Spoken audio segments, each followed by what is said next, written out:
শোকের তুলা 80 টাকা। শোকের বসে লিচু বাগানে এন অনেক বন্ধুরা একসাথে আসছে। ভাইয়া ভালো আছেন? ভালো আছি, কেমন আছেন? ভালো আছে। আপনি কোথায় থেকে আসছেন? আমি কুমিল্লা জেলার ব্রাহ্মণবাড়িয়া উপজেলা থেকে আসছি। তো লিচু বাগানে তো এখানে আপনারা অনেক মানুষ আসছেন, তা আজকে কি আপনাদের অফ ডে ছিল? হ্যাঁ, আমরা সবাই এখানে যারা আসছি সবাই গভর্নমেন্ট সার্ভিস করছি, সবাই সরকারি চাকরিজীবী। প্রাইমারি স্কুলের শিক্ষক আছে, আপনার হাই স্কুলের শিক্ষক আছে বা অন্যান্য ডিপার্টমেন্টে আছে। আজকে আমাদের অফ ডে শুক্রবার হিসেবে, এই জন্য সবাই একটা ট্যুর হিসাবে সবাই আসছি। লিচু বাগানে আসলাম, লিচু পারলাম, খেলাম, অন্যরকম একটা ফিলিংস অনুভূতি হলো। আমরা গতবারও আসছিলাম, তো এই বছর একটু আমরা পরিমাণে বেশি আসছি, প্রায় 8 থেকে 9টা বাইক নিয়ে আসছি। এটা আসলে যারা আসছে এখানে তারা প্রকৃতপক্ষে যারা এসে লিচু ধরেছে, খেয়েছে, নিয়েছে, এরা এই অনুভবটা মানে তারা বুঝতে পারবে। বাইরে থেকে আসলে দূর থেকে এটা বোঝা যায় না। এটা অন্যরকম ফিলিংস। আপনারা যারাই হয়তো ভিডিওটা দেখবেন, আশা করবো আপনারা আসবেন। ব্রাহ্মণবাড়িয়ার যে সৌন্দর্য, ব্রাহ্মণবাড়িয়ার বিজয়নগরের যে লিচু বাগানের যে সৌন্দর্য, এটা উপভোগ করবেন, সাথে লিচু খেয়ে যাবেন। আপনার একটু অনুভূতি শেয়ার করেন লিচু বাগানে আসার পর। আসসালামু আলাইকুম, আমি মোহাম্মদ মামুন মিয়া, সহকারী শিক্ষক আইসিটি। আমি কুমিল্লা দেবিদ্বার থেকে এসেছি।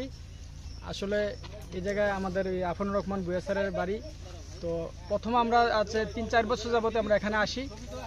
আসলে বলতে প্রথম বছর যখন আসছি তখন মোটামুটি ভালো একটা মানে বুঝতে পারিনি যে আসলে বাগান থেকে লিচু পাড়াটা কত রকমের যে একটা ফিলিংস। তো 2-3 বছর যাবত এইভাবে, গত বছর 2টা বাইক নিয়ে আসছিলাম, এই বছর আবার মোটামুটি 9টা বাইক নিয়ে আসছি। আলহামদুলিল্লাহ এবার কিন্তু ফলনটা একটু কম আসছে আর কি। নিজ হাতে পেরে খাওয়াটা আলাদা একটা। তো আমরা আসলে এখানে 350-400 টাকা পুরা শ। দেখা যায় যে আমরা দেশগ্রাম তো কিনতে পাওয়া যায়, কিন্তু 300-350 হইলো। কিন্তু এখানে বাইক দিয়ে আমরা ঘোরাঘুরি করে আমরা আমবাগানে গিয়েছিলাম, ওই যে কালাছড়ার মধ্যে। আজকে মোটামুটি সারাদিনটা খুব ভালোভাবে উপভোগ করতে পারছি। ধন্যবাদ স্যার। আপনি তো মানে সবাই লিচু কিনে দিচ্ছেন, আপনার অনুভূতিটা একটু শেয়ার করবেন।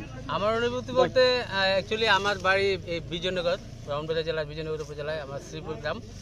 তো আমি মেনলি কুমিল্লায় শিক্ষকতা করি। তো এই শিক্ষকতার পারপাসে উনি আমার কলিগ, তারপর ওনারা আছে আশেপাশে বিভিন্ন স্কুলের টিচার। এই জন্য আমরা আসলে একটা সার্কেল, এই সার্কেলে গত বছর আগের বছর আসছিলাম পুরো সার্কেল নিয়ে আর কি। তো গত বছর আসছি, খুব মজা হয়েছে। এবারও আসছি প্রায় 8টা মোটরসাইকেলে, আমরা প্রায় 15 জন। তো আসলে এই মোটরসাইকেলে আসা যাওয়া এটা ফিলিংসই অন্যরকম। আর বাগান থেকে গাছ থেকে এই যে পায়রা এইভাবে খাওয়া কিভাবে খায় স্পেশালি আক্তার খুব মজা করে, প্রায় 1800 লিচু গেছে একাই। তো ওভারঅল খুব ভালো লাগে আর কি। লিচু বাগানে কাজ করেন, আপনার কেমন লাগে? ভালো লাগে। আপনার প্রতিদিন রোজ কত টাকা দেয়? প্রতিদিন আপনার লুজ 800 টাকা দেয়। 800 টাকা দেয়। এসব দেশ সংসার ভালোভাবে চলে। আপনি কি লিচু কেনার জন্য আসছেন? আমিও লিচু কেনার জন্য আসছি ব্রাহ্মণবাড়িয়া। তো কেমন লাগতেছে আসার পর? অনুভূতি অসাধারণ। ভাবে ছুটি পাওয়া যায় না, আমি গভর্নমেন্ট সার্ভিসে আছি, তো ছুটি পাওয়া যায় না। আজকে ভাবলাম যে বন্ধুদের সাথে একসাথে যাই, চিল হবে। দেখলাম লিচু বাগানে, আসলাম, অনেক লিচু এদিকে, খুব ভালো লাগছে। ধন্যবাদ ব্রাহ্মণবাড়িয়াবাসীকে।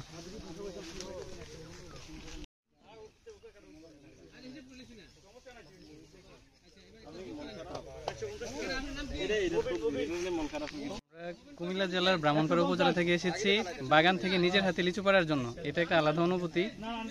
লিচু কিনা হলো এবং লিচু বাগান থেকে খাওয়াও হলো, ঘোরাঘুরি হলো। আমরা একসাথে প্রায় 10টা বাইক এসেছি, 8টা বাইক, এবং আমরা সদস্য সংখ্যা 15 জন। সবাই শিক্ষক, বেশিরভাগই প্রাথমিক বিদ্যালয়ের সহকারী শিক্ষক, উচ্চ বিদ্যালয়ের শিক্ষক। তো প্রতি বছরে আমরা আসি। এই বছর টানা 3বার আমরা বিজয়নগরে এসেছি, ফলের রাজ্য, বিশেষ করে লিচুর রাজধানী বলা হয় বাংলাদেশের। ধন্যবাদ সবাইকে।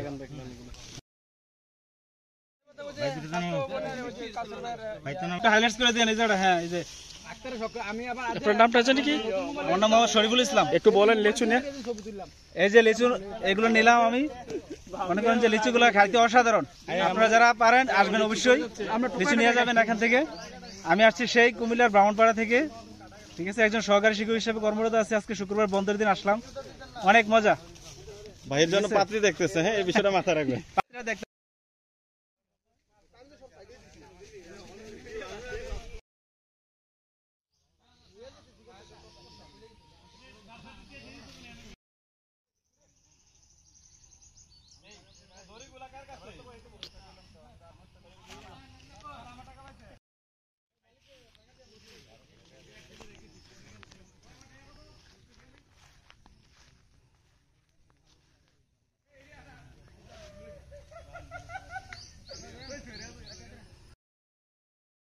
ব্রাহ্মণবাড়িয়া একটা জিনিস আমি লক্ষ্য করলাম, লিচু বাগানের মধ্যে প্রচুর পর্যটক ঘুরতে আসছে এবং তারা লিচু কিনে বাড়িতে নিয়ে যাচ্ছে। এই বিষয়টা খুবই ইন্টারেস্টিং ব্যাপার। আর এখানে প্রচুর পরিমাণে লিচু মৌসুমে বিজয়নগরে পর্যটকদের উপচে পড়া ভিড় থাকে। লিচু বাগান থেকে তারা লিচুগুলো সরাসরি নিজে সংগ্রহ করে সেগুলো ঘনে ঘনে আবার নিয়ে যায়। তবে বাজার থেকে বাগানে মোটামুটি কম দাম বা একটু বেশিও হয়ে থাকে। তবে তাজা যে লিচুগুলো এগুলো পাড়ার জন্যই কিন্তু তারা বাগানে আসে এবং বাগানে আসার পর অনেক মজা করতে পারে। আর তারা কিন্তু এটা দারুণ উপভোগ করে। পর্যটকদের অনুভূতি জানলাম, লিচু বাগানের সৌন্দর্যটা আমি উপভোগ করলাম। ফাইনালি আমার কাছে আসলে লিচু বাগানের যে সৌন্দর্যটা অনেক ভালো লেগেছে। অনেকেই পরিবার নিয়ে আসে এবং এখানে অনেক সময় থাকে এবং লিচুগুলো তারা নিয়ে যায়। লিচু বাগানে আসার পর প্রচুর পর্যটকদের উপচে পড়া ভিড়, এগুলো দেখার পর আমার কাছে বেশ ভালো লেগেছে। মানুষ লিচু কেনার জন্য বা লিচুর বাগান দেখার জন্য প্রচুর মানুষ এদিকে আসতেছে। আমি ফাইনালি বাগানে চলে আসলাম। আর এমন লিচু দেখার পর আমার কাছে খুব ভালো লেগেছে। আপনাদের কেমন লেগেছে অবশ্যই জানাবেন।